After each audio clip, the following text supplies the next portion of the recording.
Evening, family. Elder back with you once again. While scrolling YouTube this evening, I came across an interesting topic from one of my favorite content creators. And she states that I hate to admit it, but I think polygamy, the true term is polygyny, logically makes sense. We're going to listen at this together, and I'm going to give you my take and commentary while providing biblical scriptures, Old and New Testament, to support what is said in this evening's lesson. So stay tuned and follow along with me. Fair use. This is going to be interesting. Wait, hold on. I just cannot get out of my head. I can't get it out. It cannot leave. And this could be, Jesse Lee Peterson says that the devil sends you thoughts. So most of your thoughts are the devil's. But then, apparently you'll hear God's voice. So is this God? Is this the devil? I don't know. But I can't stop thinking that polygamy makes sense. Woo. For the society we're in, polygamy makes sense. Uh-oh. Now, this is not something I wish to be true. Again, I grew up with 2 parents, married young, 10 kids in my family. So, I think that I would have a hard time with polygamy. Okay. As with most of the women that was raised in the Western society, that's understandable. But did you know that according to Morgan Stanley, that by the year 2030, 45% of women that are from the ages of 24 to 44 will actually be single and childless. And this is not to mention the already millions of single mothers that are already out there. Let's go back and hear some more. Listen. But I can't help but think from a logical point of view, it makes sense. So, all right, let's say we have Bob here. Now, I've noticed with men, there seems to be 3 types of men. The first type of man naturally can lead women. Okay. Now, this guy's a natural player, and they can lead women into destruction, right? They can, the crazy things women have done for love, like they'll kill a bitch for love, because a man told her to. Or it can also be done for good, right? Men, there's players that naturally make women the best versions of themselves because they're so afraid the player's going to cheat. They just go to the ends of the earth to be a good wife for him. And just stating, in this ministry and channel, we don't support fornication and adultery. But let's continue. This is very interesting. It's like the most submissive relationship that woman will ever be in her life. You could say the cheating's wrong, but okay, we'll get to that. The next type of men are men that naturally have leadership skills. And with the right information, they will change their behavior. They might start off as simps, right? But they get the right information and they stop doing that. And then the third type of men are men that are cooked. They will fold the second a pretty woman gives them attention. They want to worship women. They want to be led by a woman. That's true. You cannot help these men. That is true. They can talk all the shit they want. They will continue to simp. Cannot be helped. Come on. It's just their personality. It's how they are. And I was talking to someone recently about how, so I don't think all men are meant to lead companies, right? Like you lead a company, and they're not meant to train people. Like when you lead a company, and you train an employee, you give them a set of skills. So you give them entry, you sit down with them, you slowly teach them something, and you either have an obedient employee or you don't. Right? The employee either has the capacity to listen, okay, right? They can pick up on things, right? Or they don't have the capacity to listen. They can't, they're too lazy, whatever.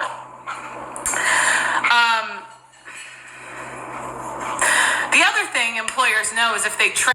What do you think about what she said thus far, family? I put out a lesson several weeks ago Are you a wife or concubine? Most don't know the difference. Do you agree with what she's said thus far? Respectfully, comment below. But please keep it respectful. Thank you. And there are some men that are better at training employees than others. Okay, so let's say we have 3 men. Okay. I'm actually gonna hold on, let me redo this.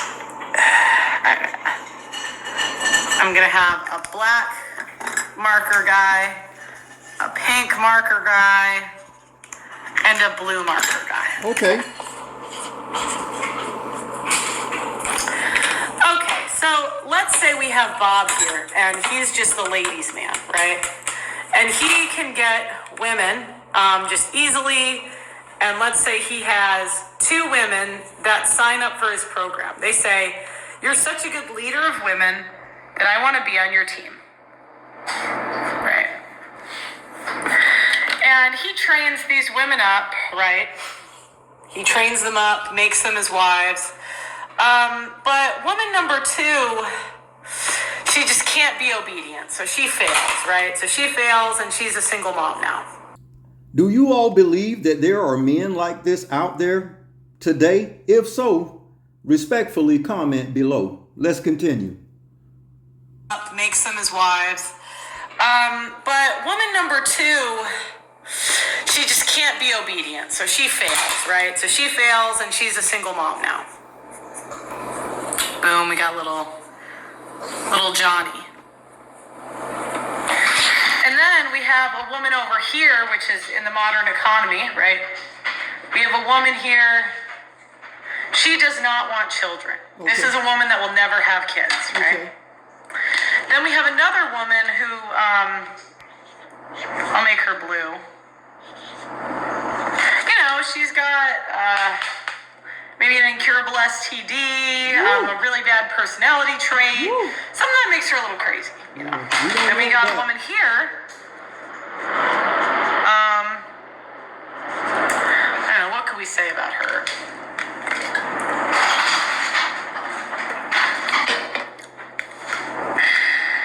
No wife skills, really old. Oh, no, we'll make her old. She's like 40. Yeah. So guy number 1 has the 2 young hot brides, right? Okay. And then 1 left, now she's a single mother over there. So all right. Now he's got 1 wife, right? And girl number 2, I forgot which girl's with. So this is the guy that's the best leader. This is the second best leader. This is the guy that's pretty much cooked, right? So let's say the single mother, she broke obedience to him, he's done. Okay. But guy number 2 comes in and says, you know what, you can have a second chance. I have a 2-bedroom house. I've been practicing my leadership skills, you know. I have a wife already. Let's give him a nice like wife there. You know, okay. Maybe he has a wife, but she's kind of fat. Let's say like this is a Oompa Loompa wife because he can't get a hot wife. Hold on. Listen, let me lay a little foundation because you know in this ministry and channel, we don't promote fornication and adultery. Let me give you a little history pertaining to biblical marriage. Most people do not know that the New Testament was written in the 1st century between the years of 34 AD and the book of Revelation was completed in 98 AD. The marriage licenses were invented or created by the Church of England over 1,100 years after the New Testament was written and completed. So nobody in the entirety of the Bible got a marriage license. And there were a multitude of people in the Bible that were considered married, yet they never got a government or man-made state-sanctioned license, which is not biblical. Not that I am speaking against it, but if the qualifications of marriage was predicated upon a man-made marriage certificate, then no one in the entirety of the Bible would be considered married. And we know that's not true. So what is marriage? According to the Bible, Book of Tobit, which is found in the Apocrypha, which was a part of the original King James Version Bible. The bedroom is the marriage chamber. Book of Tobit, chapter 6, verse 13 and verse 16 says, when you come into the marriage chamber. Where is the marriage chamber according to the Bible? The bedroom. Book of Bereshit or Genesis chapter 38 verse 2, New Living Translation. There he saw a Canaanite woman, the daughter of Shua, and he married her when he slept with her. So biblical marriage always took place in the bedroom and not a courthouse, not a church. Let's continue. Let's give him a nice wife there. Maybe he has a wife, but she's kind of fat. Let's say this is a Oompa Loompa wife because he can't get a hot wife. So he has a fat wife, and he says, you know what? I'll take the single mom wife, but in order for you to enter my household, you need to give custody to the dad. I'm not taking care of another man's kid. So now this guy's a little single dad. He's got his little Johnny there, right? And this girl is now on his program. And this is far less cucked because he's got his fat wife, right? And yes, he married a single mother, but it's the second wife. Let's address this really quick, what she just stated. Did you know that America has the largest single mother population on the planet? America makes up less than 5% of the world's total population, yet they have the largest amount of single mothers in the world. There are over 16 million single mothers raising 22 million children by themselves. So where will they ever get a husband? Then when you look at the map of the world and the ratio of women to men, even though men are born in equal numbers as women, because of wars and heavy-duty laborious jobs, men die at a higher rate than women, making the ratio of women millions of more women on the earth than men. So couple that with this already 16 million single mothers raising 22 million children by themselves, then by the year 2030, 45% of women who do not have children from the ages of 24 to 44 will be single and childless. Where are these women going to get husbands if not through biblical marriage or polygyny? There are a multitude of women out here suffering already and begging that they should have a husband. I'm tired of singleness. I'm 39 years old. Very soon I'll enter menopause, please. I need a husband in my life. No matter what you are doing, I'm going to marry you. Are you a barrel pusher? Are you a beggar? Are you a conductor? Please marry me. Please, I'm going to sponsor the marriage. I'm going to give you money to pay my bride price. I'm going to sponsor the wedding with my money. Please come and marry me.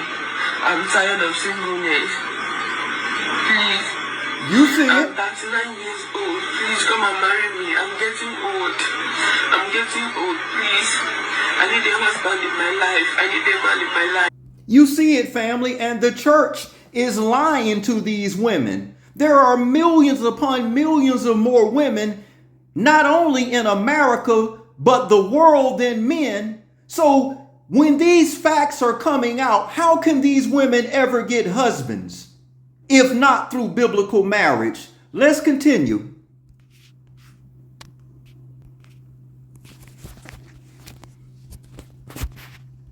And yes, he married.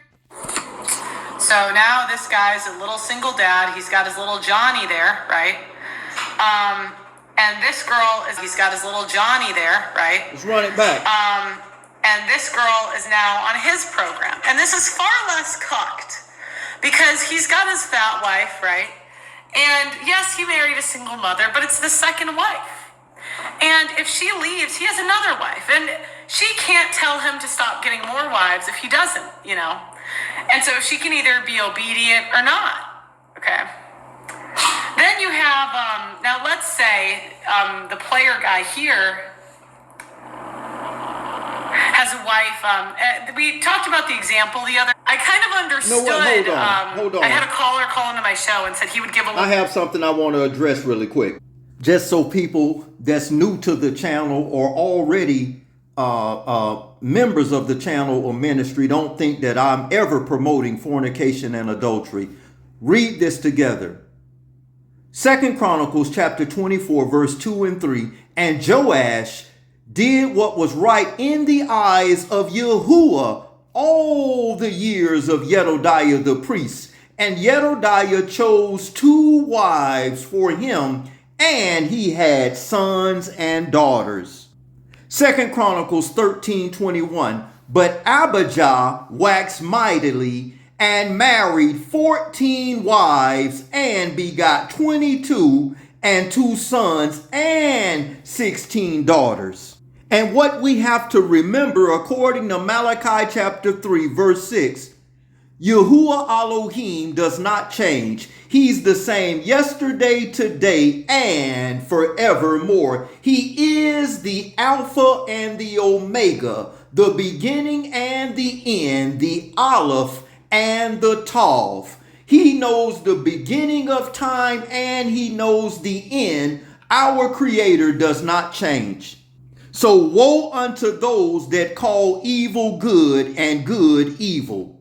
This is the truth about biblical marriage. It always took place in the bedroom, and marriages, according to the Bible or scriptures, were to be for life, not this carousel of life that we're doing.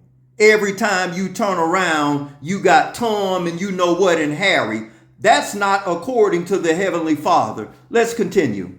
But, okay, so he has his young, faithful wife that never left. That's his first wife. Now, this girl comes in and she's honest. She says, look, I'm so sorry I cheated on you. And he says, you have a path to redemption. Right now, you're a whore. You're going to have to wear a scarlet letter for 2 years. Your wife number 3 now. I'm going to take in this girl here. She's added to my harem. And if you give me 10 years of obedience, then we can mark it off for 5 years. Let's back that up with scripture. Hold on. Let's pause this. Let's go to the New Testament and prove what she just said. We're going to validate everything that Pearl just said. Book of 1 Corinthians chapter 7. Let's look at verse 10 and 11. Listen. And unto the married I command, yet not I, but Yahuwah, let not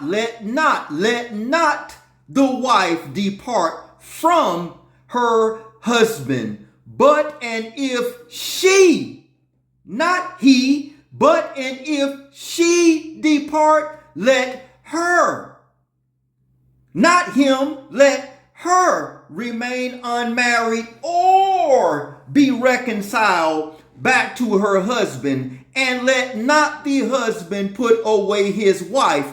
That commandment was given to the wife and not the husband. In this same chapter, to prove that a husband can get another wife and back up what Pearl just said, look at verse 28. But and if thou, which is the man, if thou the man marries, thou hast not sinned. And if a virgin marries, she has not sinned. Nevertheless, such shall have trouble in the flesh. But I spare you. So according to 1 Corinthians chapter 7, verse 28, a husband in the New Testament, if his wife left him, could take a second, a third, and a fourth wife. You see? His wife was not supposed to leave. And let's look at verse 39 of this chapter pertaining to the wife. The wife, the woman, the gune, the isha is bound by the law as long as her husband lives. But if her husband be dead, she is at liberty to be married to whom she will, only in the faith. So everything that Pearl just said is validated in the scriptures, and 1 Corinthians 7 is New Testament. Let's go back and hear more. Is this lesson interesting to you? Comment below. Please keep it respectful. And also go subscribe to her channel and mine. Let's continue. This girl struggles with that. This girl struggles with her weight, maybe. This girl struggles with being a bitch. Woo, forgive me, family. We're watching this together, family, so I didn't know she was going to say that. So please forgive that. Even though that's in the Apocrypha, you know I don't normally talk like that. But hey, salute to Pearl. She keeps it raw. Let's continue. Like, desire is to be rewarded for who they are as people and not their beauty. Because I think, one in the comments, ladies, have you ever been mid watching a beautiful woman treat a man terribly and him still pick her? I think as a mid, this is an experience a lot of us have gone through. So, this way, if you're a mid, it's kind of honest. It's like up front, he's going to pick the hot girl. But if wife number one is on bad behavior, then wife number two, the mid, right, or my wife, this could also be by looks or like personality, the mid woman can work her way up, because women are going to leave, right? Even the Chad, the women are going to say, no, this is too much, and then they're going to go to the second guy. Or, maybe there's a new guy that comes. Something just came to mind. Before anyone in this ministry or channel thinks that I ever promote fornication and adultery, most don't even know the true definition of adultery. Let me show you, please. Adultery, Leviticus chapter 20, verse 10. Let me pull this on the screen so you can read along with me. Then we'll go back to that image. Leviticus chapter 20, verse 10. And the man that committeth adultery with another man's wife. The only way it is adultery if a man is sleeping with another man's wife. Adultery is solely predicated upon the status of the woman and not the man. If a man has more than one wife or several wives, and his wives, his ishas, his gunes do not belong to anyone, he has committed no adultery. Let's read it from the top. And the man that committeth adultery with another man's wife, even he that committeth adultery with his neighbor's wife, the adulterer and the adulteress shall surely be put to unalivement.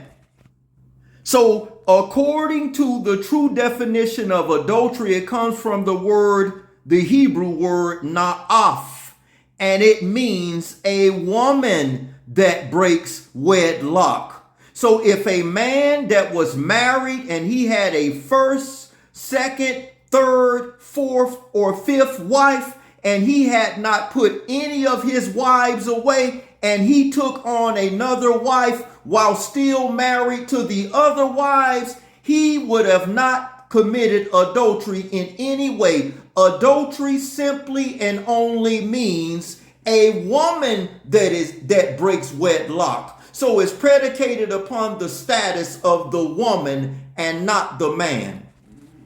Thou shalt not commit adultery was written by a man named Moshe. And Moshe or Moses had two wives to whom he was married to at the same time. And this is the very man that the Creator Yahuwah Elohim used to write, thou shalt not commit adultery.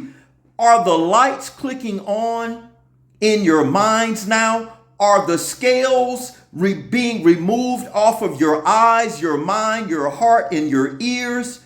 Can you hear Shema and accept the truth? Do you recognize truth when you hear it?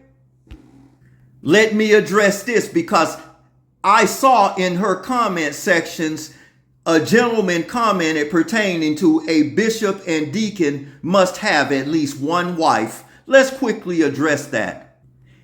in Titus chapter 1 verse 6 and 1 Timothy chapter 3 verse 2 and verse 12, one wife, the Greek word mia, M-I-A, is the Greek word from that which the word one was translated in those passages. Yet it can also be translated as first, just as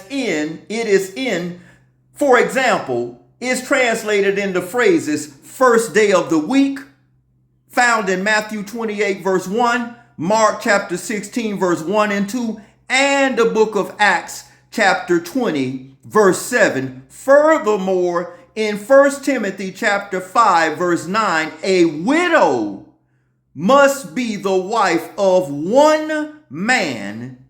It is not mia, but the Greek word hias. So when you're looking for the word one as in numeral one and only one in the Greek, it is H-E-I-S. So when you go back and read, a bishop must at least have a first wife. A deacon must at least have a first wife, not one and only one wife. And I have something else I want to share before we close out this evening. Pull this article up online by Professor Stephanie Kuntz. Traditional marriage has changed a lot. Pundits and politicians love to pontificate about the strengthening of traditional marriages. But as someone who has studied marriage forms and family life for more than 3 decades, I wonder how many of them have the faintest idea of what they're talking about. I suppose they mean the traditional marriage of one man and one woman, but through most of human history and in most cultures, the most widely accepted tradition of marriage has been polygyny or polygamy, one man with multiple women. We're not just talking about exotic island cultures or lost tribes in the African jungle. Polygamy or polygyny is the family form most often mentioned in the first 5 books of the Old Testament. Go read that entire article in your spare time. I don't want to hold you too long. But is this truth amazing to some of you all? Have you ever heard this before you came across this channel, this ministry, and this lesson? Comment below, but please keep it respectful. Did you know that there's a New Testament example also of a man having more than one wife? Let me quickly show you. Write this down. 1 Corinthians chapter 5 verse 1. It is reported commonly that there is such fornication among you, and as such fornication as is not so much as named among the Gentiles, that one should have his father's wife. And that's not talking about a man dealing with his own mother. This is talking about the same thing that Reuben did to his father. Let me show you. 1 Chronicles chapter 5 verse 1. Now the son of Reuben, the firstborn of Israel, for he was the firstborn, for as much as he defiled his father's bed, his birthright was given unto the sons of Joseph, the sons of Yisrael, and the genealogy is not to be reckoned after their birthright. So with over 16 million single mothers in America raising 22 million children by themselves, then by the year 2030, 45% of women ranging from the ages of 24 to 44 will be single and childless. Where are all these women going to get husbands from unless they turn to biblical marriage, polygyny, where a man had more than one wife? And as we've proven, the Bible says the bedroom is the marriage chamber, not a courthouse, not a church. Fast forward to redemption for all the harpies. Maybe this woman had an OnlyFans, whatever. Because, let's say the woman's 40, 30, or 50. They're going to have another 50 years on the planet. And if it would almost make more sense to have an incentive for good behavior. I live.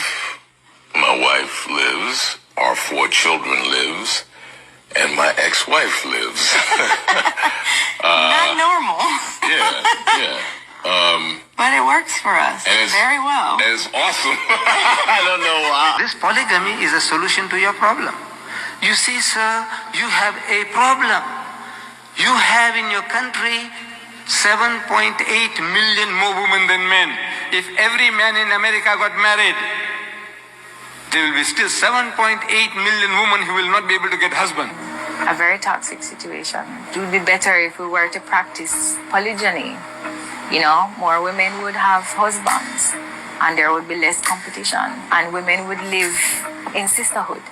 They would love each other and care for each other and care for children. Can we be honest? I don't care how Christian a woman is. I don't care how Muslim a woman is. She wants a man. And if she can't find one, she'll share yours. And ain't never... I'm gonna have to get used to sharing because as of right now, it is 100 women to every one man. So either you're gonna switch to the other side or you're gonna do some sharing. Pick and choose, you know? So imagine having 26 kids and 2 wives. This morning, he joins us live in the loft with his wives, Alicia and Jasmine, to talk about their unusual family situation. That's what we'll call it this morning. Good morning to all of you. Good morning. You know this is crazy, right? And how are you making this work? Well, it works generally because we're family oriented. We believe in big family. We have a big family, we believe in closeness and working together with each other to raise these children. I've been with Alicia going on 20 years now. Okay. And I've been with Jasmine going on 9 years. Why does this work for you? You've got a little one. Are you Biblical concerned marriage. about the mixed messages this might send? Not at all. For me, it balances because I have more support, more help Facts. when needed. And you know what, family? Can we be real? Who are the ones that truly are selfish? Is it the men or is it the women? If there are millions of more women on earth than men, who is actually being more selfish? If women learn the truth about biblical marriage, their fellow sisters would have husbands, they would have coverings, and there wouldn't be a multitude of single mothers out here, fornication and adultery, because nobody would be sneaking or trying to do anything sinful, because when it's righteous, nothing righteous has to be hidden.